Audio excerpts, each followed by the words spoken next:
The following is a presentation of the Mat Talk Podcast Network.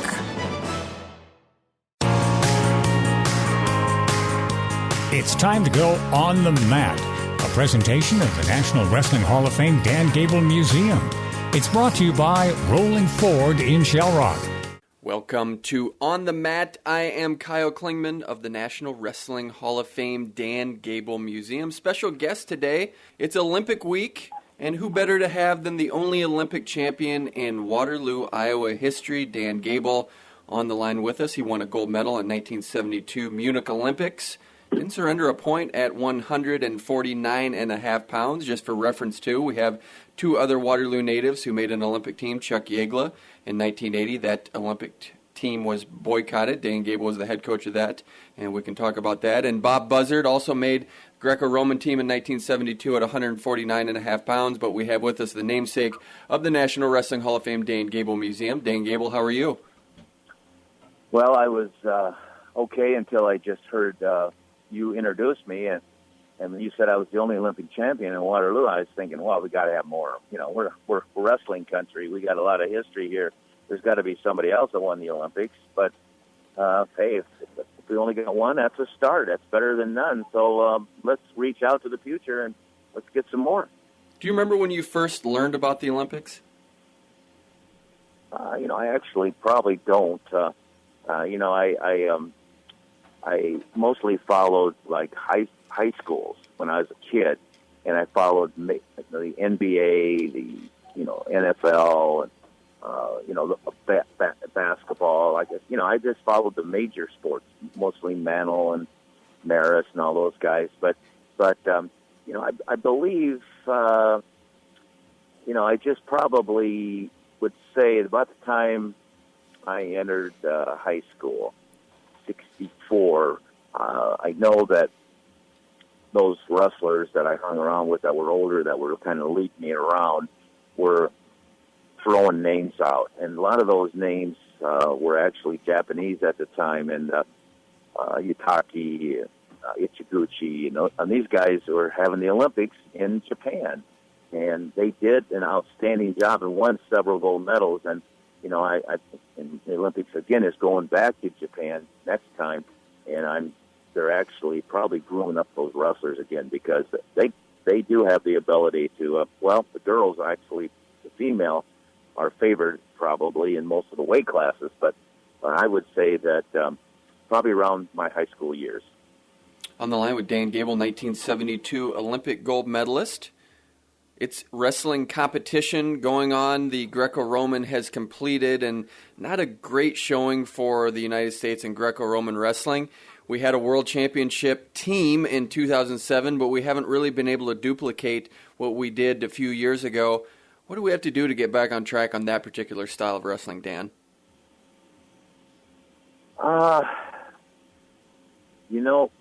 After watching a little bit of this and we had a transition from Frazier, who actually won a team, Steve Frazier, who actually won an Olympic Greco-Roman title back in 1984. And then he was the coach here for quite a few years and led the team to a championship. So, anytime you lead the team to a championship in Greco, you got to know what you're doing. And I think this transition to a new coach and putting Frazier in a different position within the department actually has kind of slowed us down just a little bit because it's a transition time. But there's no excuses, really. And I really think that after watching and being around the Greco-Roman team, I just think that, there's a couple essentials. You really have to be strong on your feet as far as really putting in the intensity. And it's tough to take somebody down when you're limited in what you can do. Freestyle, there's so much more possibilities.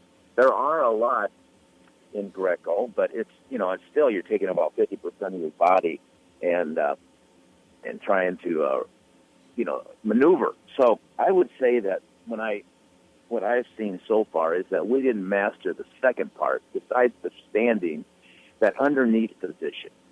We got turned pretty easily, and so because of that, I think we didn't master the two things that you have to have. And coming out of this, you just got to make yourself unbelievably tough in that top position on standing wrestling, and then you got to make yourself unbelievably tough in that bottom position where nobody can score on you, and then then you're well on your way. And we didn't master those two positions or even one of them, so it just didn't look so good for us. There was potential that this could have been the last Olympics that wrestling had. In 2013, there was this outpouring of support for the sport of wrestling when there was potentially that the sport could be dropped from the Olympic Games. We're in through at least 2024. As we look beyond this particular Olympic Games, are we on good footing? Are we going to be in 2028 and beyond? It looks like it, but I'm going to tell you that there still needs to be some movements in our sport that actually make us a little bit more enticing.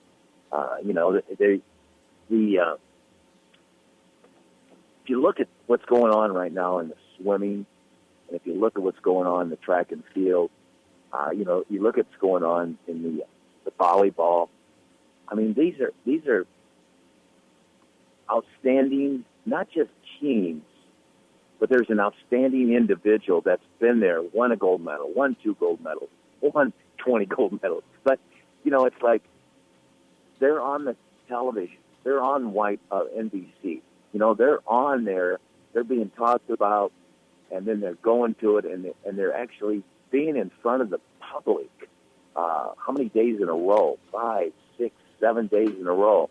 They have a preview on them, and then after they do well, and they go through all their swims or their runs, and it doesn't even have to be from America. And you can kind of look at the stands, and you can see when there's an outstanding individual, those stands get filled. And so, you got, of course, you got the hometown fans, and if they got something going, that obviously is a big thing for them. And Brazil had a big win last night, I believe, in volleyball and over the American team. But that American team, they were on TV every day. Michael Phelps was on TV every day for a week, and he'll still be continuing. But he was competing for that. The great Usain Bolt. He fills the arena. And so what I'm trying to say that is wrestling has their competition in one day. Each athlete, start, finish.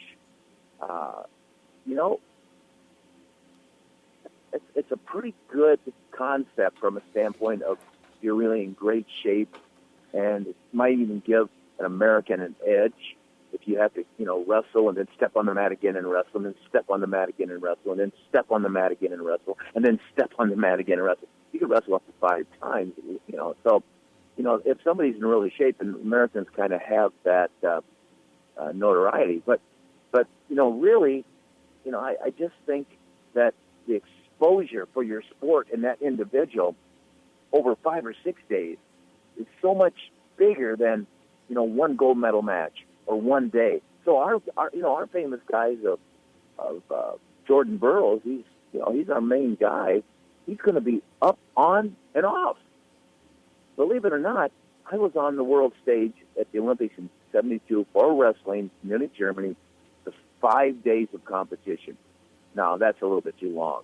But if we just took our sport and went over a 2-day period, had the preliminaries on the first day and then the finals, semis and the finals, that would give Jordan Burroughs and our sport exposure of more than 100% compared to what we have. We just doubled it.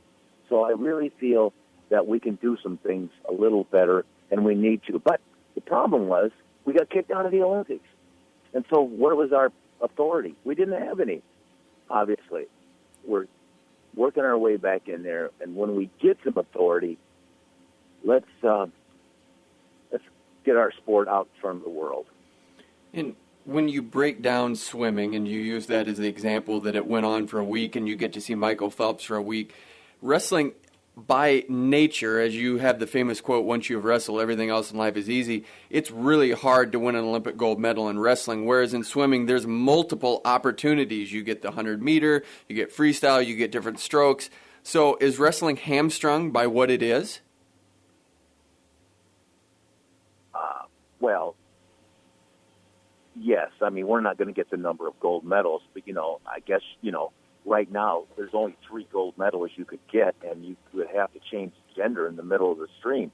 So, it's like you could do both freestyle and Greco, and I think we ought to get somebody to do that. So that would, put them on for 2 days, and if we end up going for 2 days and 2 days, that would be 4 days. So I think we got to get some of these guys to step up and take a challenge to help not only their own potential, but it's just great goals.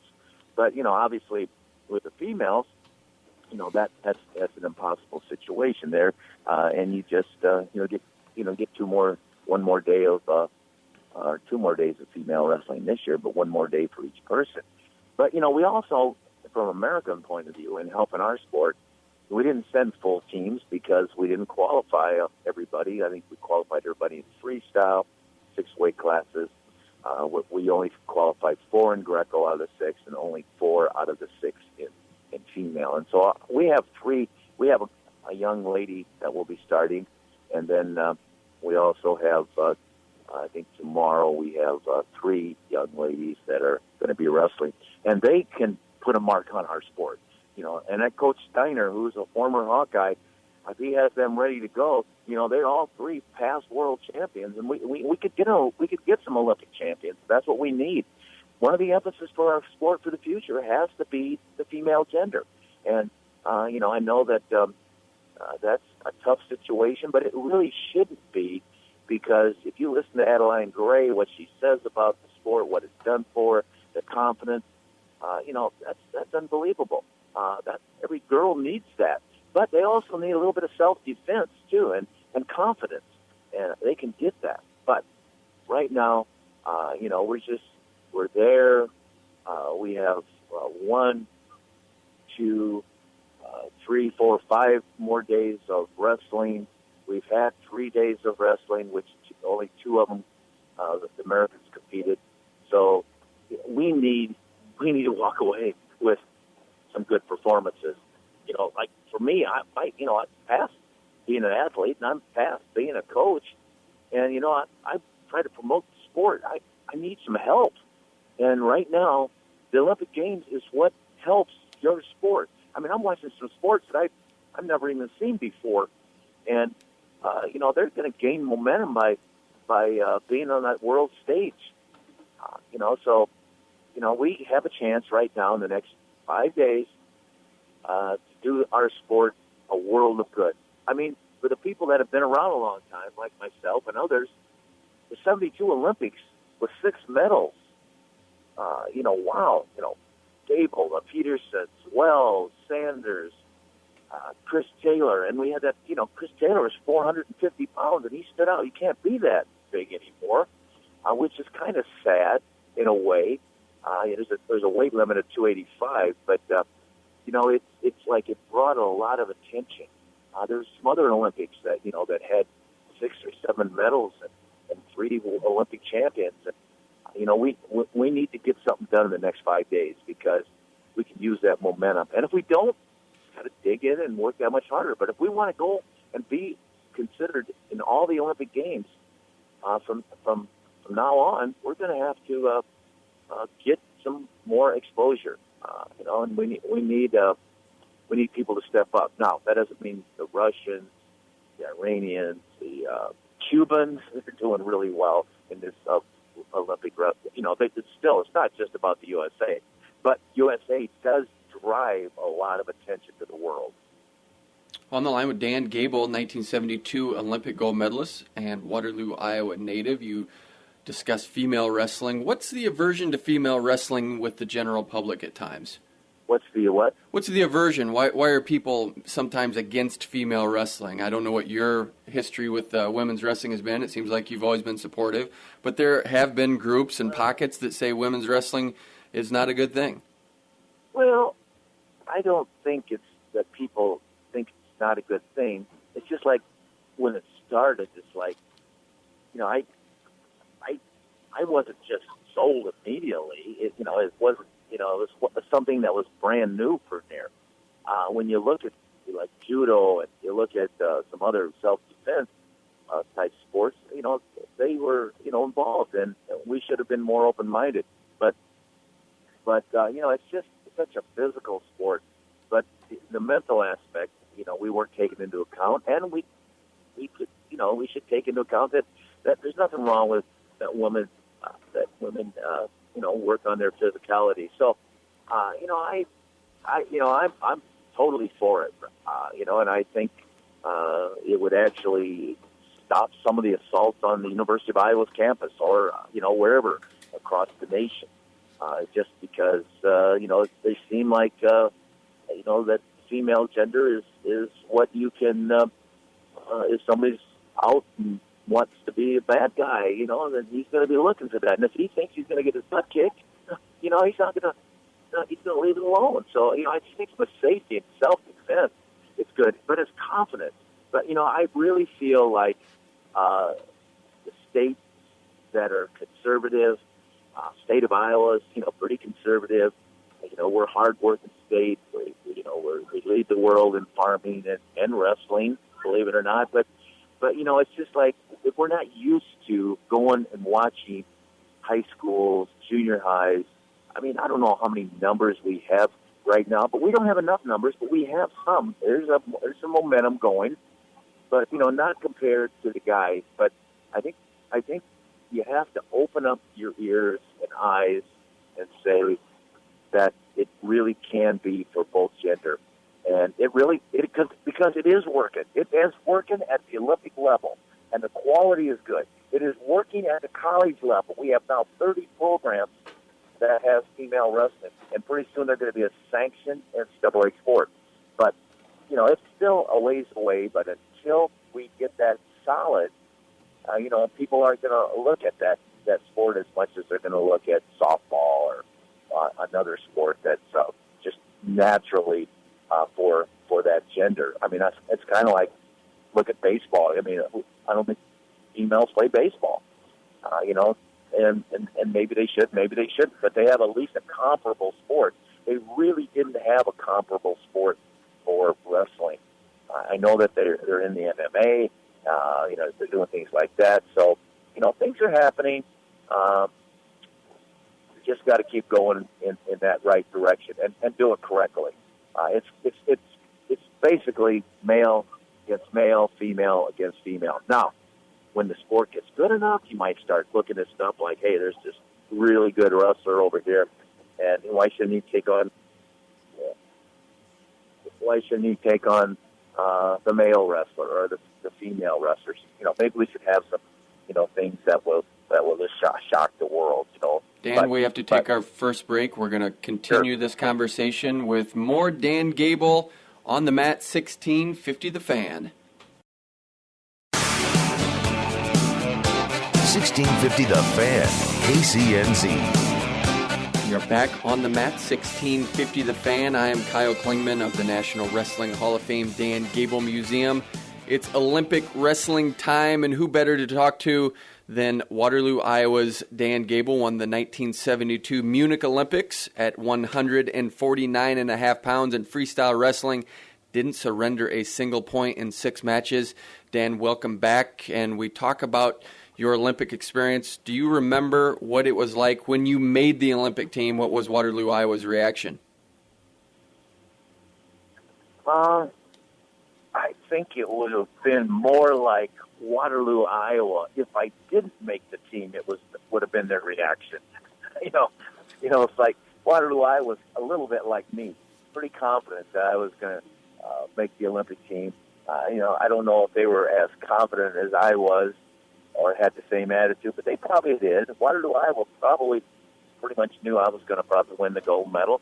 And again, I think it was like when I lost that last match in college, my 182nd match. It's more like that made headlines, and Waterloo, Iowa was shocked, as of me. So it's more like Waterloo knew what they had, and they expected more of out of me. So it wasn't like they took it for granted by any means, because they gave me celebration. I mean, they waited up till 2:30 in the morning for me to when I missed my flight, I didn't miss my flight. It was late. I flew in on a smaller plane. They actually flew out and got me in Chicago from coming in from Munich. They brought me in. They still had 50 people going to meet me. Before that, they had 2,000.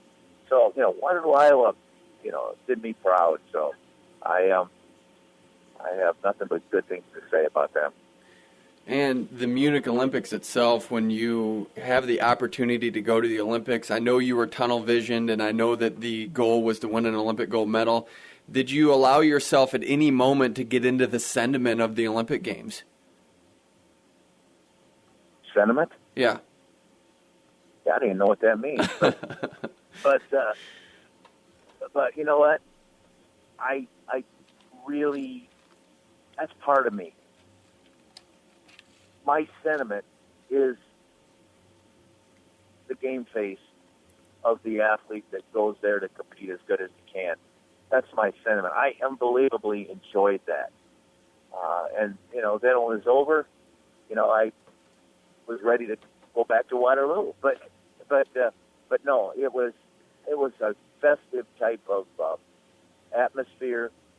Some people actually maybe got into the festive mood. But me, no, I just lived the Spartan life there, enjoyed the apartment, enjoyed the village, enjoyed the training. I was going to compete fairly quick from the opening ceremony, so I didn't go to the opening ceremonies. But I sat in my room and watched it on television, and it was a spectacular event. But I was getting ready for competition. And my Russian, he was probably getting ready too. But some of the wrestlers from some of the countries that had to compete right away were out there marching around. And I don't think too many of those guys won. But, it's just to each their own and why you're there and what you want to get out of it. I enjoyed the heck out of Munich. I mean, I had my whole family there. I had friends. It's high school coach. Gary Kurtelmeyer was there about to take me over at Iowa, and so Roy Carver, he flew him over, and, it was, I actually traveled with my mom and dad after the Olympics for a day. We kind of toured a little bit. That one day was enough, but where they lived, it was just unbelievable. When you go to the Olympics, you got to do what you got to do, and my mom and dad lived like a barn on a farm there off Munich, and because when they opened one door, there was cows. They accidentally thought he was going to the bathroom. They opened the wrong door, and there was the cows that was in the barn. So people did what they had to do to set up housing, and it's probably a little better today. But you got to remember the Munich Olympics really set the standard for how to make sure that you protect the athletes and the coaches for the future. Because of the terrorism that took place there. And it was quite a tragedy. But, and I actually was there during that time period when my competition was done. And, I really do think it probably affected some people's performance. On the line with Dan Gable, 1972 Olympic gold medalist, Waterloo, Iowa native. You talked a lot about your parents, Mac and Katie. Were they nervous going into the Olympic Games? Are you kidding me? Oh my gosh! My mom she didn't realize, she thought maybe when she convinced me to get out of wrestling, right after that, and but by that I mean just as an athlete. But she didn't barely sat in the same gym ever. She usually watched it through a glass window when I wrestled, not so much in the Munich Olympics, but just even through high school and college. And so on and so forth. But I think it's mostly that, when I was high school and junior high, you go to a 2-hour wrestling practice a day. It's like you come home and you're not going to be normal after that. By that, I'm saying you're going to get beat up. You're going to have bruises. You're going to have black eyes. You're going to have sprained ankles. You're going to be always jumping around just because, it's a tough sport and one that can help you a lot more than just physical. But she kind of convinced me to get out of it. But at the same time, I don't think she realized what kind of coaching situation I was getting in. And then once we started building that reputation for being a coach, I think she wanted me to retire from coaching too, because she ended up in a lot of gymnasiums, bathrooms, right when it came down to our heavyweight going to win the match or going to win the national championship or whatever, and then she'd find her, my wife in there with her, and they're all up in there plugging their ears and just hoping that whoever was out there win it. So it's a very unusual sport. But, you look at the gymnastics people, the parents in the stands during this Olympics, and I mean, I'm telling you, there were some folks up there moving around and squirming and can't look, and they're about ready to pass out. Some of these sports, they're just really hard on the family. And I can see why those gymnastics people, you're just waiting almost like for a little bit of a flaw. And I'll tell you what, when somebody makes a mistake, it is shown to the whole world in wrestling and in a sport like gymnastics. Were you so focused that expectations didn't affect you at all? Yeah, I didn't even know what the expectations were. I didn't follow you're 40-0, you're 60-0, you're 120-0, you're 181-0. I didn't really follow that as much as just getting ready for the next match, focusing on what I needed to focus on, and enjoying not so much what you've done just to feel good of that, but just wanted to notch another good performance. And instead of focusing on having to get another win, you mostly focus on what you're going to do during those 8 minutes, 9 minutes, 6 minutes, depends on how long you wrestled or less if you pin the guy. But no, I was pretty dang focused. When I wasn't focused, I lost that last match. Very simple. The Peterson brothers have said that you were instrumental in getting them to the level that they got to, but they said the way you were able to do that was you broke them down, you showed them how to get to the next level, but without humiliating someone. How can you do that as a training partner, as a coach, without using humiliation as a tactic? I don't know. That's pretty amazing. I think it's just that the people that I've trained with usually were good friends of mine, and I knew they were on the same team as me, and I just wanted them to be to excel as well. But I wasn't going to give up any position, or I wasn't going to not still perform up to my ability. And so then I would just share that expertise that I had with them, just because I wanted to see them being successful, and so I guess I didn't really embarrass anybody, even though it could have been an embarrassing situation, just because of the way it was handled. More like a tool, more like you're teaching somebody, but it feels humiliating when you throw somebody on their back and they can't get off, and you just then all of a sudden you show them how to get off their back after that, or tell them why they got on their back. So I think I did more of a teaching, but I didn't do it right during practice as we were competing and working out hard. It was mostly like afterwards. We'd stay after, or we had a break in the action, and I think it was mostly afterwards, just because practice time is for your execution, it's for learning, it's for building what you need to build, and if you're an athlete, you don't really have a whole lot of time to teach a lot of other people. But afterwards, when everything is kind of over, you can take that time and spread some goodwill. Could you see a move before it took place when you were wrestling someone? Well, I could watch. It came to a point where I could watch a move that I hadn't really ever executed, and I maybe hadn't even seen it. And once I saw it, if I could watch it again and just with my eyes, I had this feel. I had enough going for me that I could actually not have to go out and break it down and practice it, and I could actually execute it under live conditions without having to practice it. That's once I got to a certain level of skill.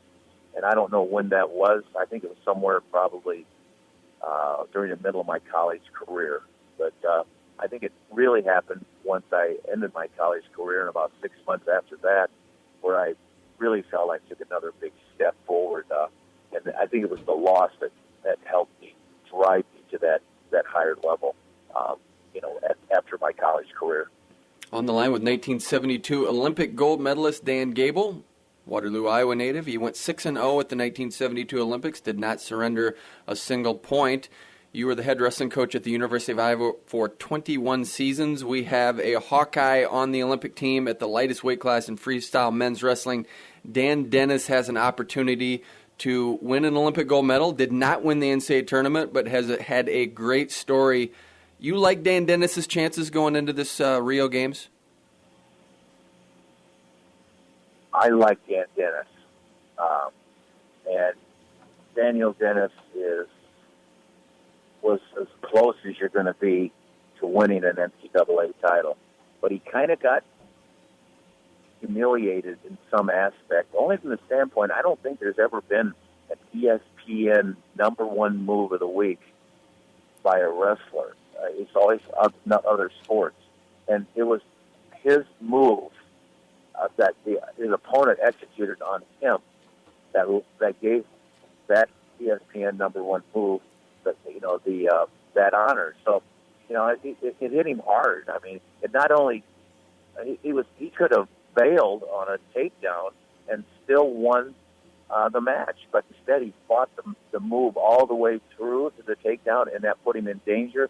And the guy, the Minnesota kid, actually got not only a takedown, but he got near fall back points, which then allowed him to win. But just bailing out, giving up, he would have won the match. But it's just a nature in people that are competitors. Now, Daniel Dennis, had a tough time after that, and he kind of did a good job of covering it. He was kind of a closet type of guy. He hung around Iowa City for a while, and he was actually in a locker right next to me, and I really didn't catch. I knew he was down, and I could see some things, but I didn't really see what he was doing at night. And by the time he come to practice the next day with a club or something, when he first stuck around, I didn't really see some things in him that he was doing. He was having a difficult time with life and getting over this. And what he could say, it's only a sport, it's only a wrestling match. But when you're a Hawkeye or a Cycle or a Cowboy at Oklahoma State or now the Lions, when you get in a program and it's really a good program, I mean, it's serious business. It's not just fun and games. It's not just a sporting event. I mean, it's almost, I guess for like Dennis, it's almost like life and death. And that's sad, but it doesn't have to be quite that extent. But to get to that level, to get where he is right now, being able to have a chance to win Olympic gold, it's serious business. And if you take it any other way, then your chances are going to be that you're just going to be another competitor, and that's fine for a lot of people, but not for the ones that want to go all the way through. So his chances. I mean, there's usually probably 19 or 20 athletes at this event per weight class. He has to wrestle 4 or 5 times to win the gold medal. You just got to do it one at a time. You have to qualify to get there, so there's no easy matches. And there's more than one guy capable of winning usually.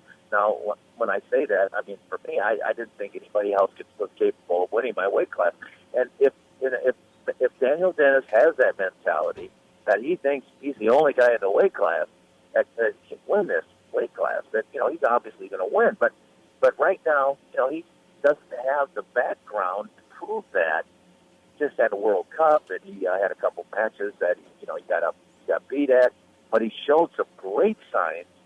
Got a big lead on the world champion. Then all of a sudden, he just kind of didn't stay intense. The guy took to him actually.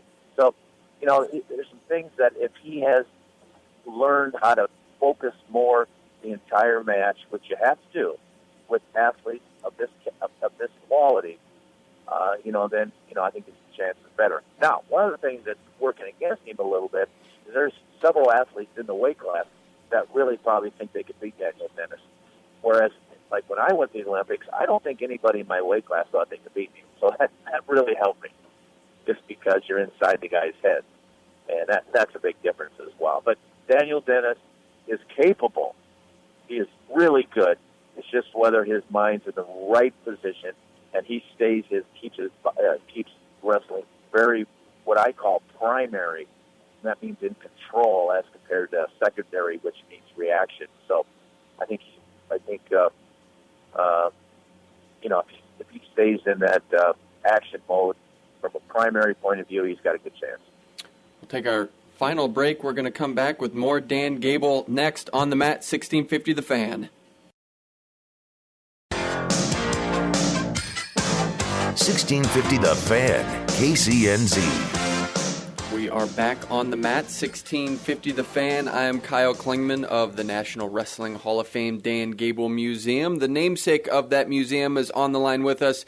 He won an Olympic gold medal in 1972, went 6-0 without surrendering a single point. Welcome back, Dan. And I'm going to do something different here. This is the first time we've done this. We've had a segment called the Hot Box. This is a variation of this, and you're the first person we're going to test this out on, and we're going to keep track of who people say. So are you ready for this challenge, Dan? You're going to keep track of what? Well, we're going to keep track of the results of the question I'm going to ask.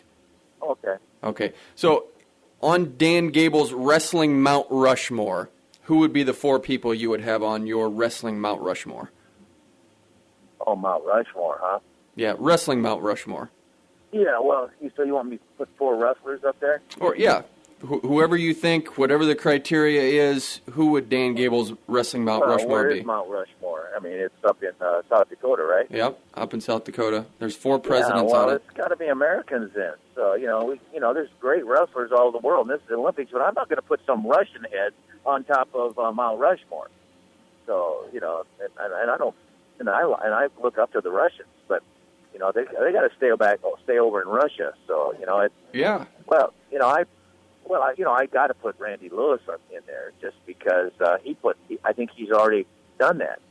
So, okay. He's a South Dakota Olympic champion, and I could just stick with South Dakota if you want me to, but I think they're representing the whole United States at Mount Rushmore. But yeah, I'm gonna put Randy Lewis in charge. So he might stick a Russian up there, but he's got to remember we can't give them any edge for winning. So we're going to keep them out of South Dakota. We're going to keep them out of America. But no, you got to put John Smith up there, don't you? Even though he's in Oklahoma, or maybe one of those things. So all right, so you got 2.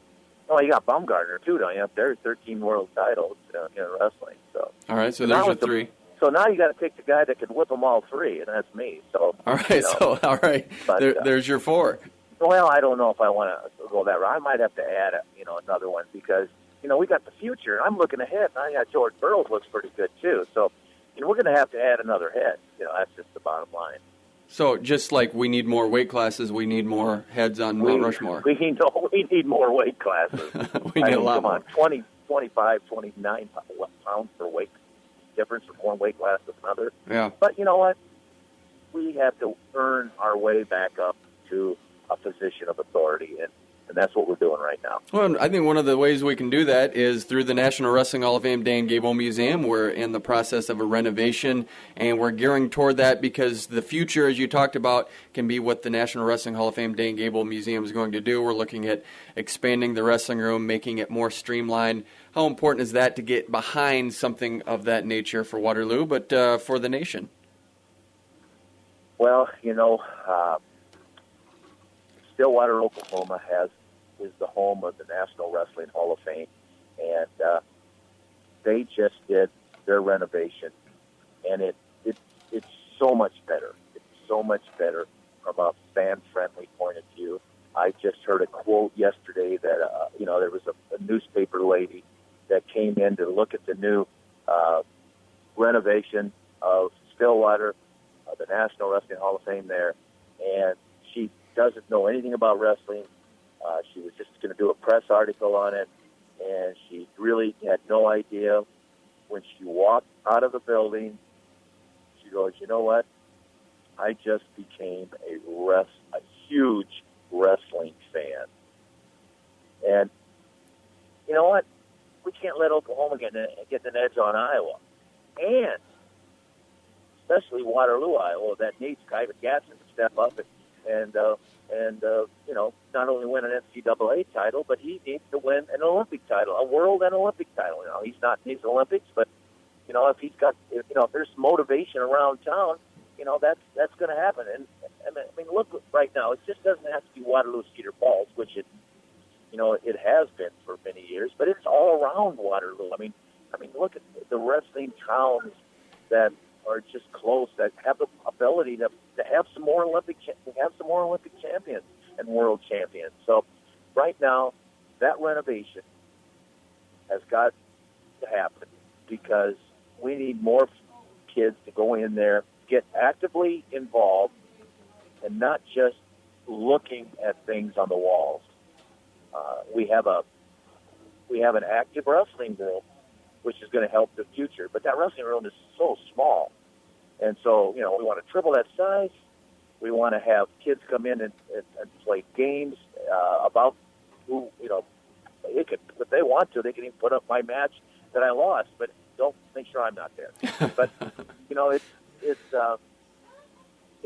it's going to be something that can really help, but we can't let our city, our area, our sport that's really drives our state.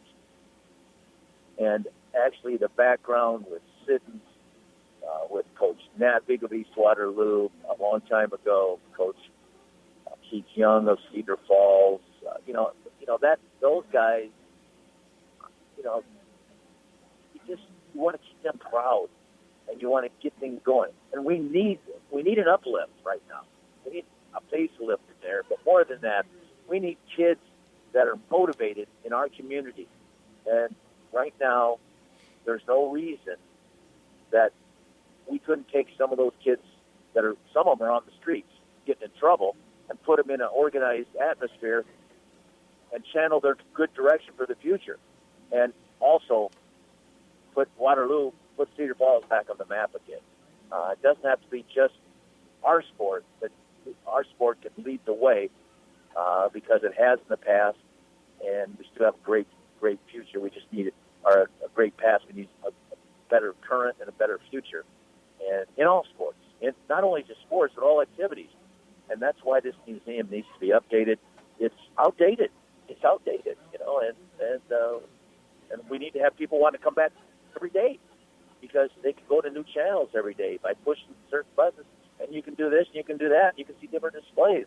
That's what it's all about. It's not about just one little thing. You go in and see it, and you can leave, and well, I saw that. Well, I didn't see this because it was there yesterday because you didn't push the right button, or we have a different display today. So that's where I'm at. On the line with Dan Gable, 1972 Olympic champion. He is from Waterloo, Iowa. We are in the middle of the Olympic Games, and wrestling's most recognizable figure, at least domestically, is Jordan Burroughs, four-time world and Olympic champion, had a bronze medal at the 2014 World Championships. You had the opportunity to go to Jordan Burroughs' send-off in Nebraska. What did you learn about the sport and where Jordan Burroughs is within our sport by attending that send-off? Well, I'll tell you what I learned about it. And that is because I'm not coaching against somebody and actually winning, and that I'm coaching the sport and promoting the sport, and that people actually like me on the outside. I mean, there was 500 people there, and at least, 25% or 30% or more came up to me and wanted to talk to me. And they were very nice to me. Whereas if I went to Lincoln, Nebraska, if they were all 500 Lincoln, Nebraska fans, and they had just wrestled Iowa for the fifth time and they hadn't scored any points, they're going to be kind of scowling at me. But now that I'm on the neutral side, by that I mean I'm promoting the sport, they like me. That's amazing. And even Jordan Burroughs, because he was real, at first, when he got into the Nebraska circle, wrestled the Hawkeyes, actually lost to Metcalf back in the day. Burroughs kind of looked at me like the enemy, and it's taken him a while. But you know what? I can understand that. When you have a game phase on to whip somebody and you do it, they don't forget it. But when you over time, put yourself, and people look at like, hey, there's a face in the sport that's neutral. By that I mean, and I don't know if I'm totally neutral, but it's more like he's promoting the sport, and that's what we need. Hey, people like you, and I don't know if it's good or not, but that's where I'm at with my life. We need, and so that Waterloo, just going through that museum, yeah, absolutely. I'm excited about Waterloo. That's where I grew up, and other people need to get excited about Waterloo. And maybe you think it's okay right now, but you haven't experienced the high times. And the good high times. By that I mean the natural high. So, on the line with museum namesake Dan Gable, we are in the middle of the Olympics. We discussed Jordan Burroughs, and there's another great opportunity with our most successful youthful wrestler. He won a world championship at the age of 19. Kyle Snyder has an opportunity to win gold after winning his first NCAA championship at Ohio State. What has gotten Kyle Snyder to this point, Dan, from your point of view? Well, he's doing above and beyond. He's not just wrestling with Tom Ryan at Ohio State. He's at the training center in Colorado Springs. They got a training center on campus at Ohio State, a regional training center. And so they got other athletes that are training there that are Olympic athletes and potential Olympic athletes. And so it's not just a commitment to Ohio State. It's a commitment to the sport. It's a commitment to the highest level. And he's been doing that for years. He lived for a year on the campus of the United States, of the USOC Training Center in Colorado Springs when he was just coming out of, actually still in high school.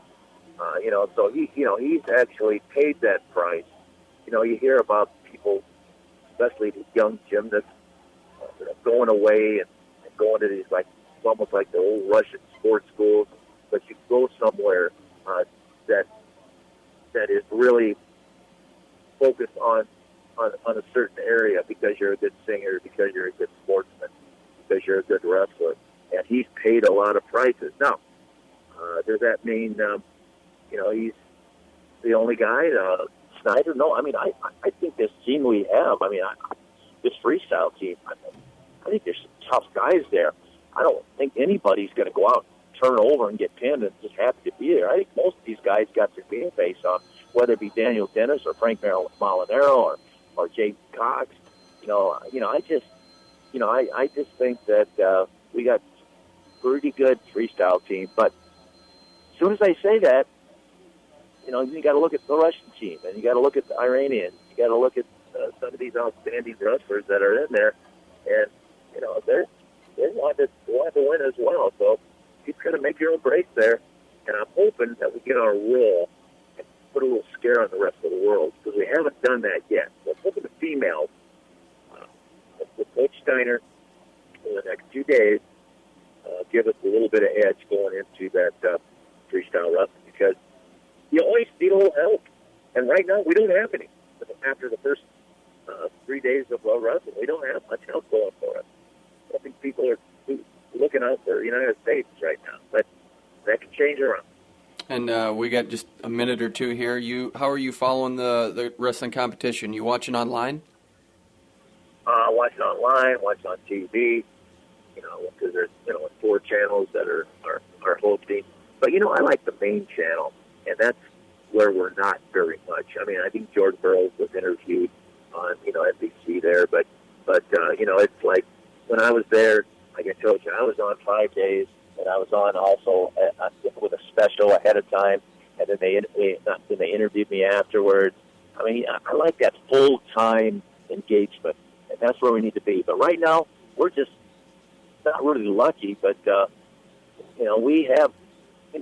we have experienced some really negative aspects of our sport from us almost get kicked out. So we are rebounding. We are doing better things. We now have our president of the United Wrestling, World Wrestling on the IOC, International Olympic Committee. That's the first. So, we're making up the grounds that we didn't do before. We're going to become a better leader in our sport. But as I say that, it's easy to say it, and it's a lot harder to do it and actually execute it. And I'm keeping my eye close, and some of the top people are doing the same. But when we have radio shows that talk to somebody for an hour, like myself right now, that's a help. We got a museum in Waterloo. We got a museum in Stillwater. We got a lot of people that love this sport. And you know what? It's about excellence, and that's where we want to be. All right. But we want to affect everybody. And we have to close out the show. Thank you to Dan Gable for this full hour during the Olympics. For Dan Gable, I am Kyle Klingman. You've been listening to On the Mat on 1650 The Fan. You've been listening to On the Mat, a presentation of the National Wrestling Hall of Fame Dan Gable Museum, and brought to you by Rolling Forward in Shell Rock on 1650 The Fan, KCNZ. This show is part of the Mat Talk Podcast Network. For more wrestling podcasts, head over to MatTalkOnline.com.